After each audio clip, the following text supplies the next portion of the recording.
metti nell'orto perché non serve 1,25 m, no? Poi lei si allarga da sola, si fa delle radici grosse, rimangono lì in eterno e si fanno pomate, creme, decotti, ha proprietà infinite da non credere, una cosa impressionante, la consolida maggiore.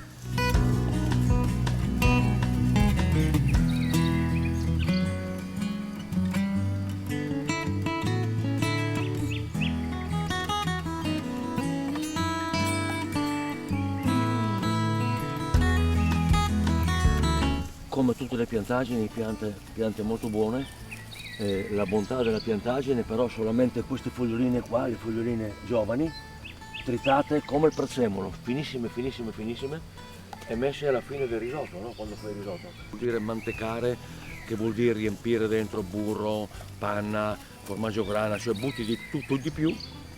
Sì, se devo mangiare un risotto con lo sclopit, io gradirei riso e sclopit.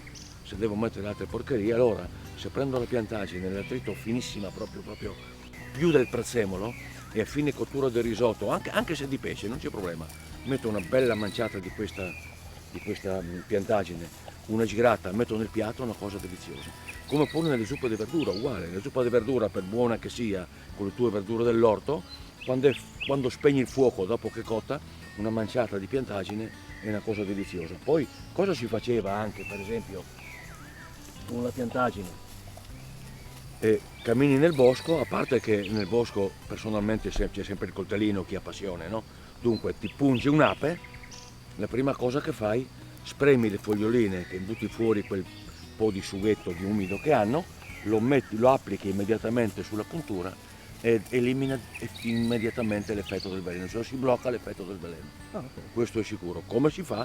Con un coltellino, basta appoggiare una cosa fredda e si elimina.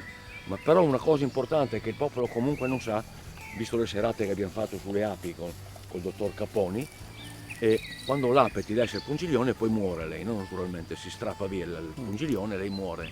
Ma il veleno non va dentro subito tutto, il veleno viene pompato ancora per un po' di secondi, perché c'è questo organo che pompa dentro il veleno. Allora se non ci facciamo beccare dal panico o il coltellino o un'unghia, no? Se c'è dove vedi il pungiglione lo si tira via immediatamente, ecco che almeno entra solo una piccola parte di veleno.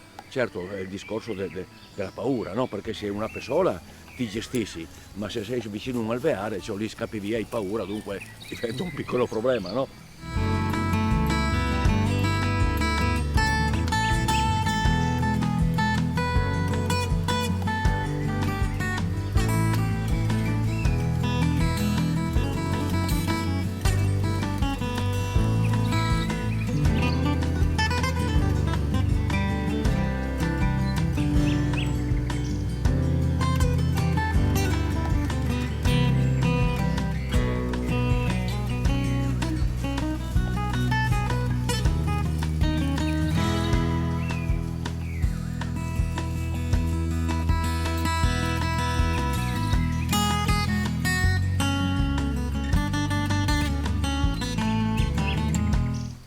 Ecco, questa è un'altra delle piante commestibili, perché è molto importante, o nei libri o quando si sente parlare, piante medicinali, è un discorso medicinale.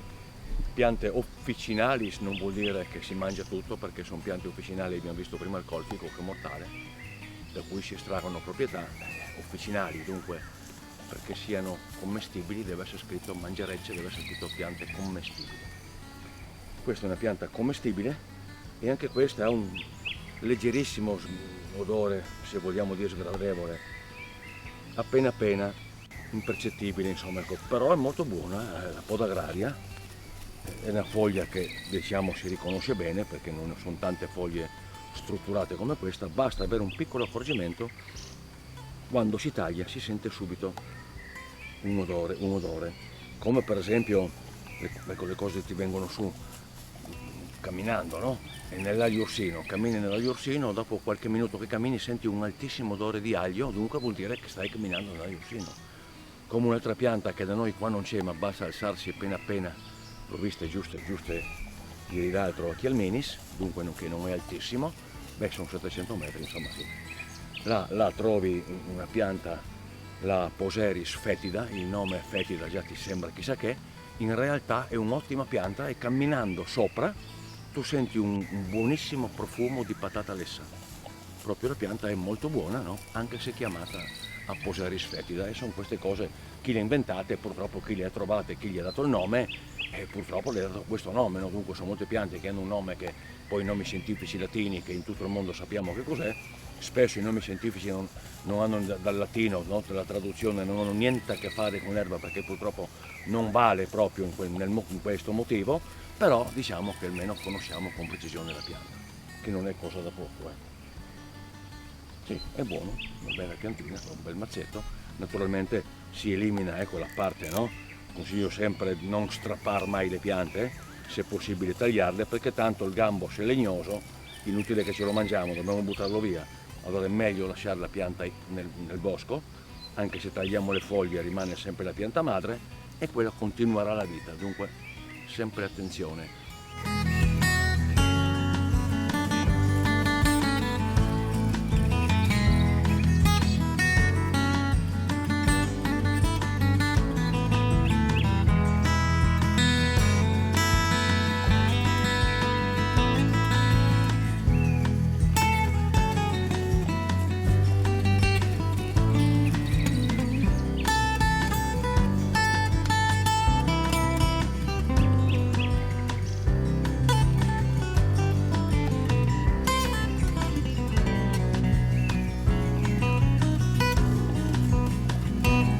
Aria petiolata, leguminosa, in effetti si vedono qua, cresceranno dei fagiolini dove butterà giù i semi, è una pianta progenitrice dei cavoli, broccoli, verze, no? Perché l'odore proprio basta, adesso ormai è un pochettino avanti, dunque si possono raccogliere comunque le foglie che sono belle fresche, si annusa, è un buon profumo di cavolo, verza, proprio ci ricorda tutte le brassicacee, tutta la famiglia delle brassicacee.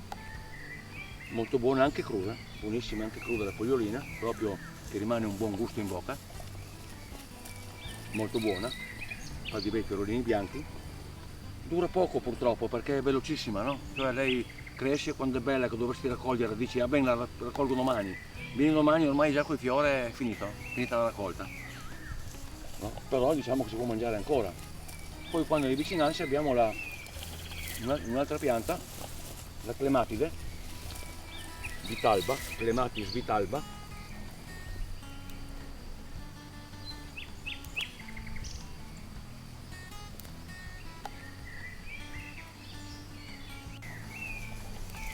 diciamo che è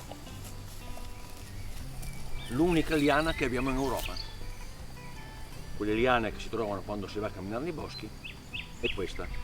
La pianta è tossica, però viene mangiata regolarmente solamente la parte centrale, diciamo che le foglioline già si tralasciano perché sono tossiche, si stacca e anche questa viene chiamata in friulano erroneamente spark, che non ha niente a che fare con gli asparagi. E tanto così per un piccolo aneddoto, chiamata pianta dei cenciosi, dunque nella vita sappiamo che c'è sempre chi guadagna o onestamente o non onestamente e chi ci rimette. Immaginiamo la città di Palmanova, no? Tutti sappiamo che ci sono le porte, le vecchie porte, oggi aperte a tutti, ma molti anni fa chiuse, intanto per difendersi, ma più che per difendersi dalle guerre, il peggior nemico era la peste. Dunque quando entrava qualcuno che era pestato, veniva bloccato nella porta, gli veniva data la questua, come dire, prendi qua €1 e va fuori dalle togne così non ci distruggi, non ci infetti tutta la città.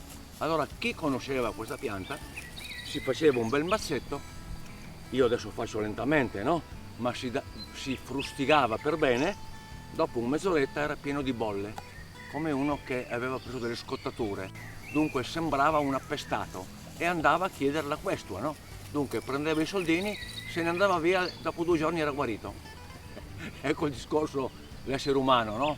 Chi la conosce sa come farla rendere.